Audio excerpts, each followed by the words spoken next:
responding after the DOJ orders federal prosecutors to drop the charges in his corruption case. On a conveyor belt of snow, ice, and rain. Round one's tonight with another 2 systems waiting in the wings. And no, it's not your imagination. Traffic lights in one part of the city have been slowed down. The reason behind the reset. The 10 o'clock news starts right now. And we want to begin tonight with this blast of winter. Good evening, I'm Natasha Verma. And I'm Steve Lacey. February coming in hot. Snow's falling right now. The second round in just a few days. This is a look at the Upper East Side. Just a short time ago, you can see it's not really sticking, but the snow is coming down at a pretty good clip. Let's get to Nick Gregory now for the latest on what we can expect tonight and for the morning rush. Nick? Yeah, we're going to have that snow continue overnight. It'll be gone by the morning rush, except for maybe some residual little bands of snow showers around. That's really about it. The worst will be overnight. You can see that here on the radar. We are on the northern flank of this, right? So the result is going to be, again, the heavier snowfall is likely to be heading off to the south here, and particularly southern New Jersey, down towards the Baltimore, Washington, D.C. area. And those numbers will be approaching half a foot or even higher than that. We do have winter weather advisories. Now, the one on Long Island and the one along the Jersey Shore expires at 7 a.m. tomorrow. However, go up north here, and we're talking that advisory goes until Thursday because that'll be round 2 of snow and ice for them. The next storm will be snow, ice to rain for the city and the coast, and even rain eventually up north. It's below freezing or at freezing everywhere in the area, so again, likely that snow, as it picks up in intensity, should start to stick. And again, you can see it's sort of in this little swath here, located just off to our south. And we'll go ahead and take a look at the future casting again. There's that band of snow continuing overnight. Here's 8 a.m., that residual snow, again, covering the city onto Long Island. Then it's just a cloudy day, a cold day as well. And then here comes round 2, starting out again as snow, maybe a little sleet as well. Rain off to the south, but rain will overspread the area as time goes along and lasts into Thursday morning. So, yeah, just a coating up to an inch, maybe North Jersey, Hudson Valley, Connecticut. And then this sort of goes from north to south, 1 to 2 to 3 inches, and then as much as 3 to 6 inches when you get south of 195. Stephen, Natasha. All right, sounds good, Nick. Thank you. And you can track the snow, all 3 rounds of it, along with Nick by downloading the free Fox Local app. Now to Mayor Adams. Well, if you want to try and make all the traffic lights on a big stretch of 3rd Ave, you're going to have to slow down a bit. The signals have been reset. Fox 6's Linda Schmidt is along 3rd Ave on the Upper East Side to get us up to speed on the change in speed. Linda? Yeah, first of all, good evening to you guys. And we ended up testing it out. But yeah, the city ended up resetting the traffic lights here on a big stretch of 3rd Avenue with the goal of slowing down not just drivers, but also cyclists and e-bikes. And they say another benefit of this is that you're able to drive up 3rd Avenue, a big chunk of it, without ever hitting a red light. This is about improving safety. Department of Transportation Commissioner Idanis Rodriguez says a 36-block stretch of 3rd Avenue between 60th and 96th Streets has been the scene of too many crashes in recent years. City stats show there were an average of 59 crashes with injuries per year between 2020 and 2023. There were 5 fatalities, 4 pedestrians and 1 cyclist. So the city DOT has retimed the traffic lights to encourage drivers, cyclists, and e-bikes to travel at about 15 miles per hour. And the payoff is you will rarely hit a red light. They will always be moving for drivers and also for those who use e-bike, regular bike, scooters. Now the lights remain green for a longer period of time. We tested it out at about 7 o'clock Monday night, and it worked. We did not hit 1 red light driving up 3rd Avenue to 96th Street. We tried it again Tuesday night at about 6 o'clock. There were more vehicles on the road, and we hit just 2 red lights. Is it making it easier for you to drive? Yes, ma'am, it is. Making it faster? It is faster, yes. Now it's easy. We have less traffic, too. But a big complaint from many is still the out-of-control cyclists, e-bikes, and scooters that do not follow the speed limit and zigzag all over the streets and sidewalks. Come up, behind you. They almost run you over. Whipping all around. I've seen them hit a couple people a couple times. Crossing the street, they don't stop. Transportation Alternatives is a group that promotes cycling and also designated lanes for cyclists and e-bikes. Absolutely everyone who's on the road, walking, biking, anything they're doing, everyone should be following the rules. And depending on how this goes, the city could end up extending this above 96th Street. Back inside to you. We know that stretch of 3rd Ave well. Thanks, Linda. Con Ed's proposed rate hike on gas and electricity not sitting well with Governor Hochul. She's pushing back against the plan, telling the state's Public Service Commission to reject the increase. Con Ed announced it was asking permission from state regulators to increase electric bills by nearly 11.5% and gas bills by more than 13%. If approved, the double-digit rate hikes would go into effect January 1st of next year. I'm trying to put $500 back in their pockets because of the inflation rate, and it's going to go right out the door to pay this bill? Come on, how are they supposed to get ahead? Con Edison acknowledges an affordability crisis, saying it's invested $300 million in energy assistance programs for low and moderate income customers in 2024. The New York AG's office announcing today millions of dollars will be refunded to people wrongfully charged for COVID tests. The office says it has secured $6.9 million in refunds and canceled $7 million in debt from CityMD patients.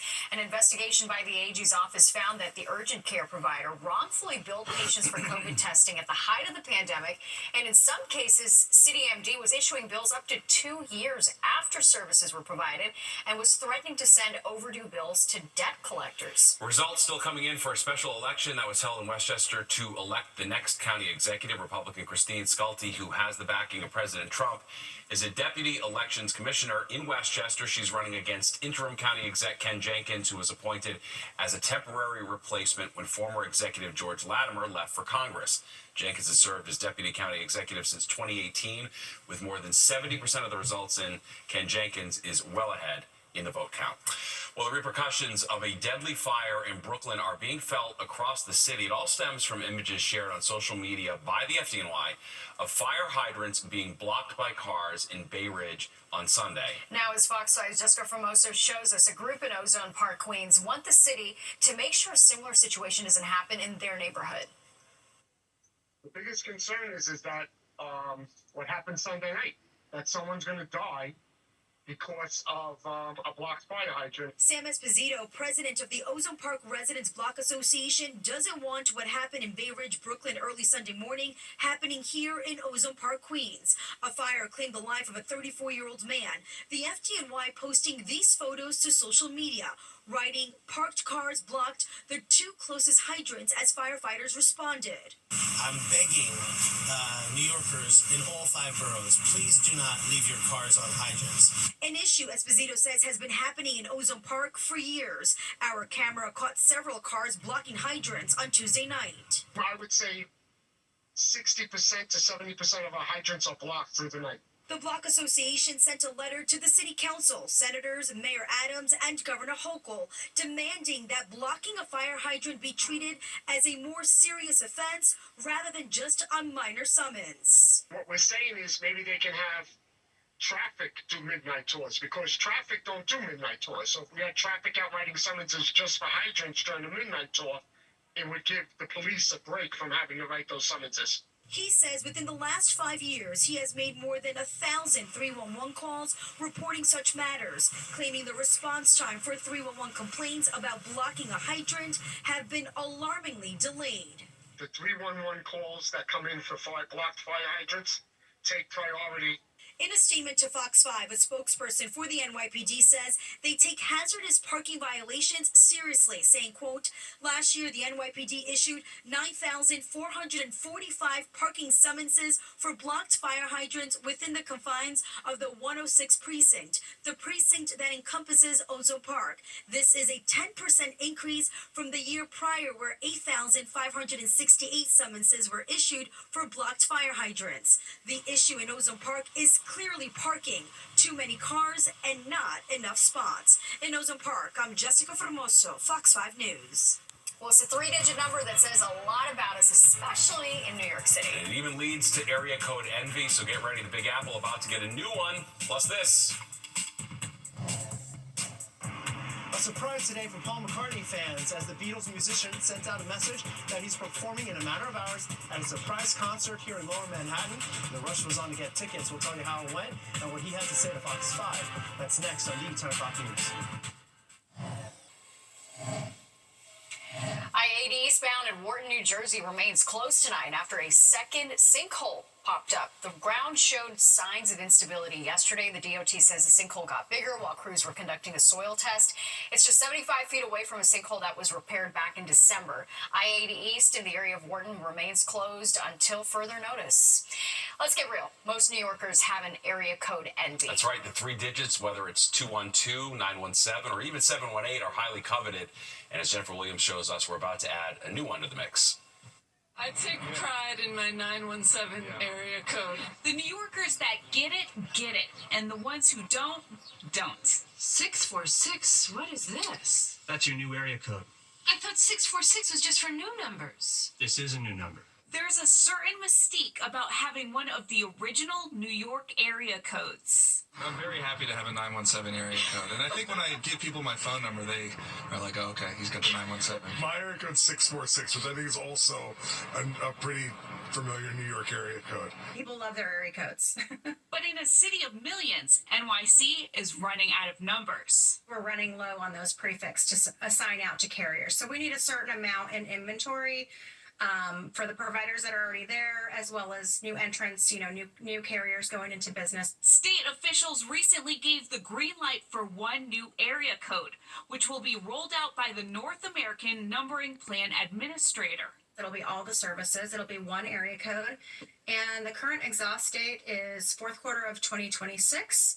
So the telecommunications industry typically likes to get the new area code in place 6 months prior to exhaust. So you're looking at second quarter of 26. The new area code will only apply to new phone lines once the existing codes run out. Nothing's changing for the existing customers. So if they're whatever they're paying, whatever they're being charged, the calls will be rated the same.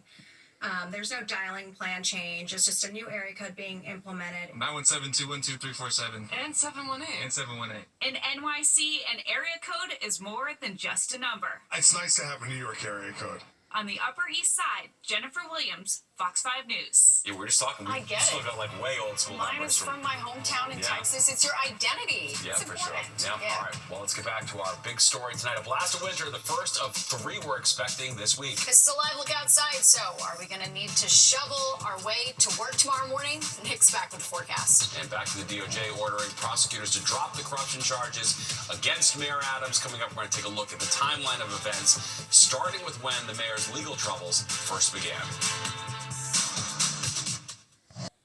You're watching the 10 o'clock news.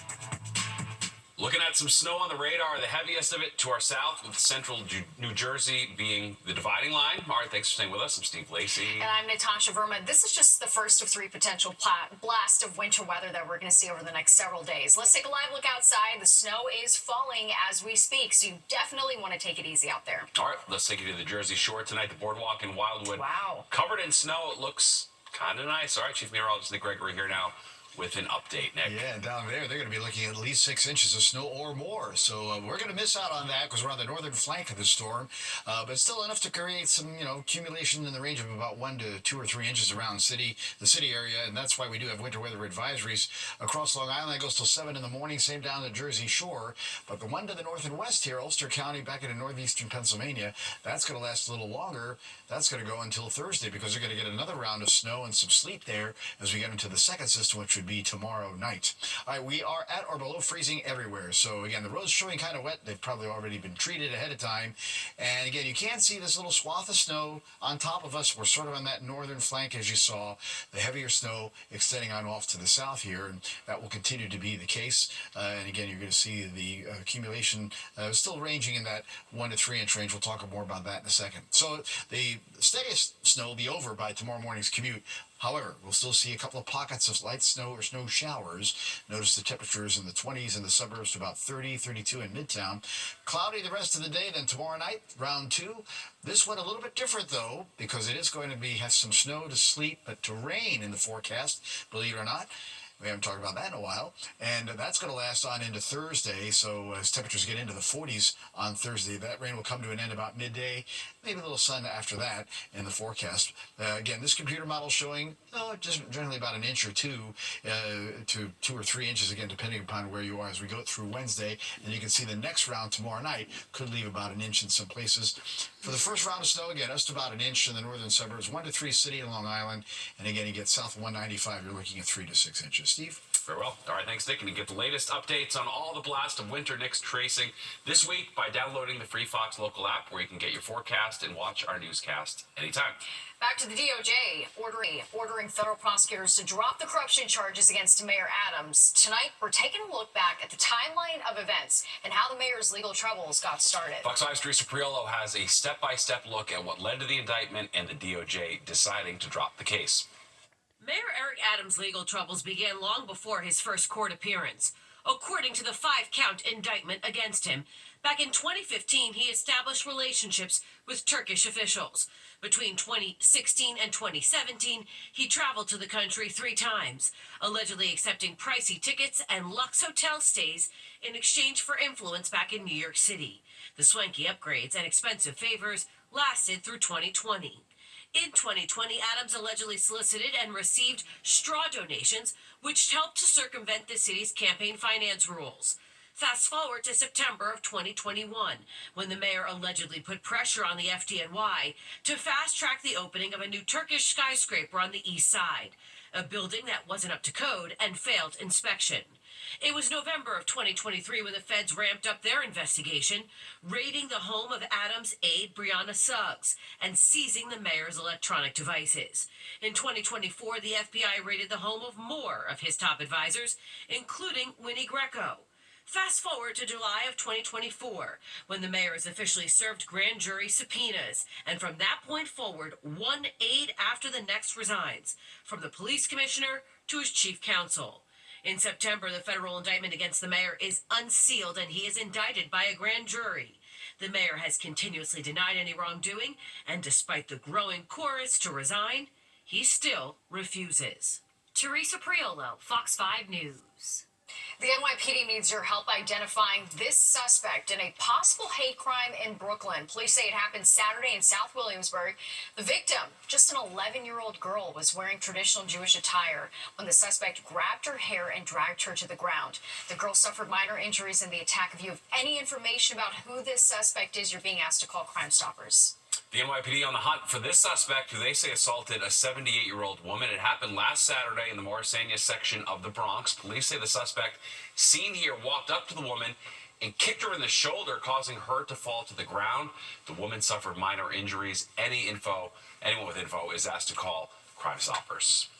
The 2 NASA astronauts stuck in space for 8 months may come back home a little earlier than planned. Butch Wilmore and Sonny Williams have been stuck on the International Space Station since June, but they could come home as soon as mid-March. NASA announcing SpaceX has agreed to switch capsules so NASA can launch its next space station crew on March 12th, which should allow Wilmore and Williams to return home finally. Let's hope. All right, well, it's a potential breakthrough for kids with peanut allergies. A new study from the National Institute of Health found children who have milder forms of the allergy and slowly ate larger amounts of store-bought peanut butter started to overcome the immune system response.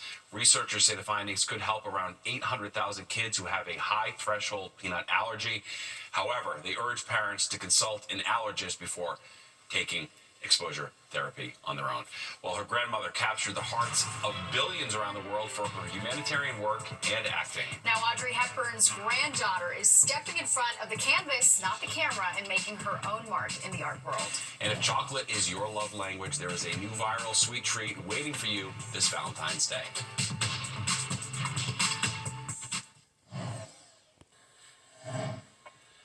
The new Anne Frank exhibit at the Center for Jewish History is extending its run until October 31st due to overwhelming demand. It's the first time the Anne Frank House is presenting the exhibit outside Amsterdam. It gives visitors a first-hand look at where the Frank family hid from the Nazis for 2 years. More than 100 original collection items are on display, along with artifacts that have never been presented to the public before.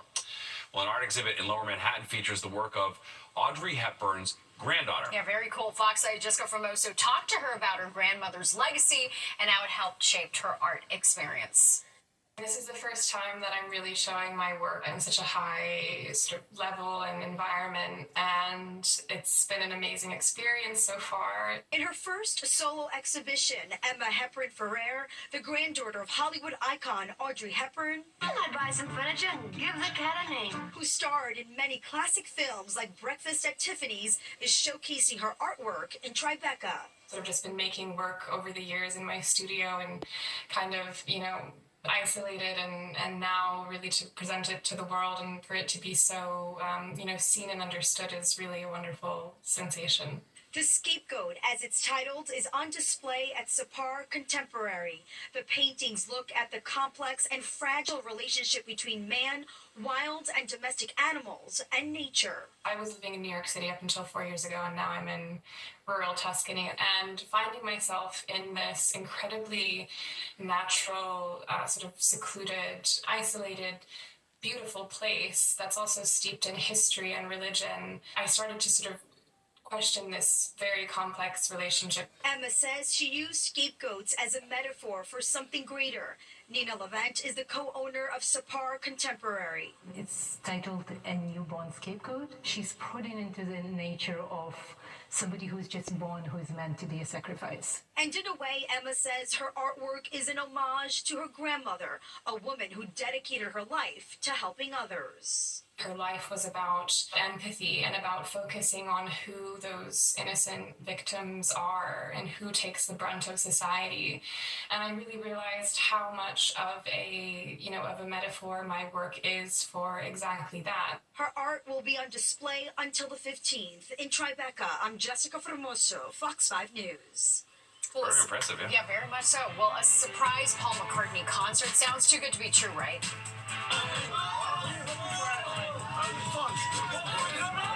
All right, look at that. We are there as Sir Paul surprises some very lucky fans downtown, and this. It's a sweet treat that's going viral and literally raising the chocolate bar. I'm Jody Goldberg here on Long Island. We're unwrapping it just in time for Valentine's Day next on the 10 o'clock news.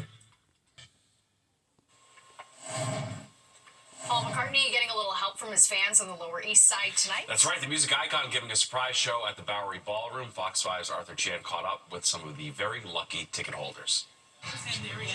The hype started just hours before Paul McCartney stepped foot out of his car to go inside the Bowery Ballroom. It began when the Beatles icon sent out a message to his fans of a surprise concert that would take place in a few hours, and that tickets could only be purchased in person at the venue at Delancey and Bowery. The race was on, and half an hour later, all the tickets were sold out. Then, Sir Paul arrived, kindly answering a question from Fox 5 before heading inside. What are you hoping for out of tonight? Fun. Even with tickets sold out, from day until night, fans waited patiently, hoping that some of the hundreds issued VIP tickets might not attend, which would open up space for them. Men, women, the young, and the not-so-young. I'm only 22, and I've been obsessed with the Beatles, and I don't really have a chance to ever see these guys. So Paul and Ringo are my last two shots. I've been a fan since I was 11 years old, so this I never thought would happen in my lifetime. We asked somebody in Paul McCartney's camp why he decided to do this, and they said he comes to New York very often, and also pointed out that his wife is a New Yorker, also saying he likes to play intimate venues that sometimes they can be more fun than larger ones. All of it matching McCartney's desire for the night, fun. Mission accomplished. This is what fans had to say afterwards. I never thought in my life that I'd be singing Beatles songs with Paul McCartney like 12 feet away. It was amazing.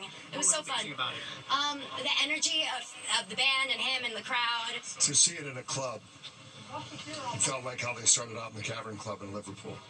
As the Beatle lyrics go, all you need is love. But today, some luck and some fast feet were helpful too. At the Bowery Ballroom on the Lower East Side, Arthur Chian, Fox 5 News. Yeah, wow. quite the experience. What a of treat. lifetime. That's incredible. Yeah. Amazing. So cool. All right, let's go, Nick, now for a look at the forecast. Nick, I mean, everyone loves the Beatles. Yeah. Oh, It's yes. I mean, what a treat, right? If you're able to get into the concert there, fabulous. And you saw in the video there from Arthur, you saw the snowflakes coming down outside, and they're still coming down now. You can see it as the Brooklyn Bridge is kind of lit up there. So, again, we have a little bit of light snow that'll continue as the night goes along. And we're going to miss out on the big part of that. The storm's going to be off to the south. But a cold day, only 35 and 28 in the record high, in the high and low for the day. Not a record. Record high 65, record low -2, but certainly not average either. 6:55 sunrise down 5:36. By the way, in case you're wondering, during the month of February, we pick up about 60 minutes of daylight. So that's something to think about. Light snow now 31. Winds out of the southwest, but light. Humidity high. And again, the dew point get close to the temperature. That's why it's snowing now. The pressure's 30-27, holding steady. All right, temperatures at, again, freezing or below. 29 East Hampton to Poughkeepsie. 31 for the city to Newark. And then back to the upper 20s in eastern Pennsylvania. We'll see that southwest wind continue. Most of the observation points here are reporting as calm. All right, again, our highs for the day. Sussex kind of the outlier there. That's incorrect. It was mostly low to mid-30s across most spots. That was a story into New England, too. Upstate New York, about 30 down to State College. 39 there in the nation's capital. Lower 30s to Cleveland, back towards Detroit and Chicago. Actually, Chicago stayed in the 20s today, 40 to Nashville, and 40-degree weather down to the Carolinas. All right, winter weather advisories continue. Nassau, Suffolk County, and you extend southward into New Jersey along the shore, back to Philadelphia. Little hole here for the city, not really including that or the parts of the Hudson Valley and southern Connecticut. This expires tomorrow morning.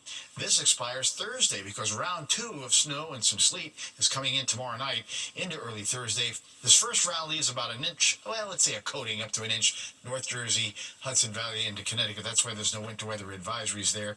1 to 3 inches as you go north to south. Across the city is what I'm thinking here. And there's the jackpot again. You get south of Belmar, 3 to 6 inches, and even higher numbers maybe in extreme southern New Jersey. All right, snow across the area now. Again, it's nothing too dramatic, but it is snowing lightly. And again, the wide view shows that snow goes all the way down southern New Jersey, back to Washington, D.C., and we're right on the northern flank of this storm, which is why we're not really going to get clobbered, as the rain also continues through the southeast. And then the next storm, that's going to be brewing behind me. That'll be coming in our way for tomorrow night. That's going to be a little bit different because it's going to start warming up, and whatever snow and sleet starts off tomorrow night, it's going to go over to rain. You'll see that here in our future cast. So out the door in the morning, still some snow showers around, the steady snow over, but it's 20s to the lower 30s going out the door. Clouds the rest of the day. We'll only get back to the middle 30s one more time, and then here comes some snow tomorrow evening. But again, the pink being some sleet mixing in, then it just really goes to rain because we're already above freezing by late tomorrow night, and that's going to continue into Thursday. We'll be in the mid to upper 40s on Thursday as the rain tapers down as we head on in towards the afternoon. 31 tonight in the city, 20s, most suburbs again, a general 1 to 2, maybe 3 inches around town, but the higher numbers to the south. 36 tomorrow. That morning snow threat, but the better chance will be tomorrow night. And then that's going to quickly go to rain. Morning rain Thursday, breezy, a little sun in the afternoon, maybe 47. Valentine's Day, cold and windy, 37. Snow and rain comes back Saturday afternoon, but that's going to go over to rain because by Sunday we're in the 40s. President's Day, colder, in towards Tuesday, windy days, only close to 30. Natasha? All right, Nick, thank you. And baseball is back. Yankees pitchers and catchers reporting to spring training today, and there are high hopes following the team's World Series appearance last season. The Yankees added several new players in the offseason, including Cody Bellinger, Max Fried, and Paul Goldschmidt. And despite losing superstar Juan Soto to the Mets, manager Aaron Boone says that he's very happy with the new look Yanks. With what we have and the moves we've made this winter to go along with what we already had, I feel like we have that chance there. We have that template. Now it's on us again to go out and deliver on that. The Yankees will hold their first workout tomorrow with position players expected to arrive later this week. All right, nice. The St. John's Red Storm will have their 10-week winning streak challenged by the Villanova Wildcats tomorrow night. Forward R.J. Luis Jr.